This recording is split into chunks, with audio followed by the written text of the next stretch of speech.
First of all, reaching out to the program director, or in DoD parlance, the technical point of contact, and why this is so important. So you're an entrepreneur, you have your vision, you have passion, hopefully you have some cash, or your company has cash and some runway and some experience. You are trying to rally the resources that you need to make your vision a reality. That's your core job as an entrepreneur. That is what you do.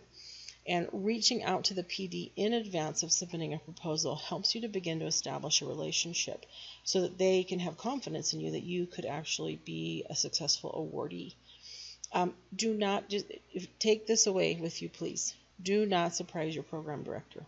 The thing to do, right? So here's the NSF. This is right off their website, right? 1.5 million in seed funding, no equity. Right, this groundbreaking, high impact, high risk, or what I like to say, high risk, high reward technology.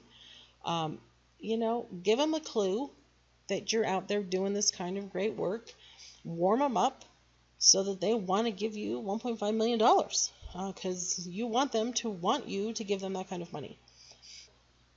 Love this quote, and I'm sure you've all seen it, right? But writing is the universe's way of showing you how sloppy your thinking is. And no matter how great you think your proposal is, until you start to write it all down, it is just sloppy, and you've got to tighten it up. And so the pre-proposal or executive summary submission, there's different names for it, right? It really helps to crisp all that up for you and for that program director. So it is a win-win. It is a chance to get the program director to start to be interested in and love what you do, and be ready for you. It's free early feedback, and it starts to help you crisp up your thinking. So and more than 2 weeks in advance, right? So NSF is clear that the last 2 weeks before proposals are due, they're almost impossible to get in touch with. Now, sometimes you get really great feedback, and sometimes you get a form letter. NSF signals a lot in their communications, and sometimes the fact that you get a form letter means nothing. It just means they're busy, and sometimes a form letter means they're not interested. So there is one program director, for example, who has said publicly on webinars that he only really believes that the only good stuff in his area, I won't tell you who it is, but good stuff in his area is coming out of universities. Now, the truth is, there's lots of great stuff coming out of universities, and in his field, there's lots of great stuff coming out of industry as well. And so I really disagree with his assessment in his piece of the industry, but he feels really strongly about it. And so a colleague of mine, who I've known for a long time, who's very, very talented, had asked for my help on an executive summary to send to this particular program director. I do not apply to this particular program director, but she wanted to and asked me for my help, and so we worked through the summary and crisped it up and different things, and she got a form letter back.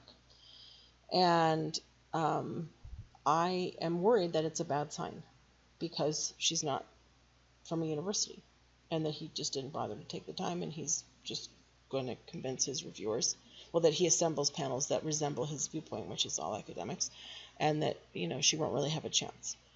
And so I suggested some alternative positioning for her that maybe would appeal to a different program director. Sometimes getting some insight from someone who's experienced with the program director who you are talking to can be really helpful. See those state resources, or see other winners in your state.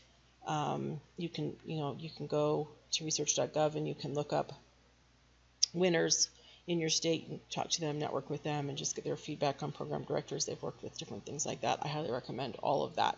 So please, please, please, you still have a few days. Send something in, even if it's not perfect. Send something in and just start to make a connection. And if they come back with feedback, I saw one from our local center, and it said something like, "You clearly don't really understand the purpose of the SBIR program." That's an important clue that you are really off track, right? So get back on track.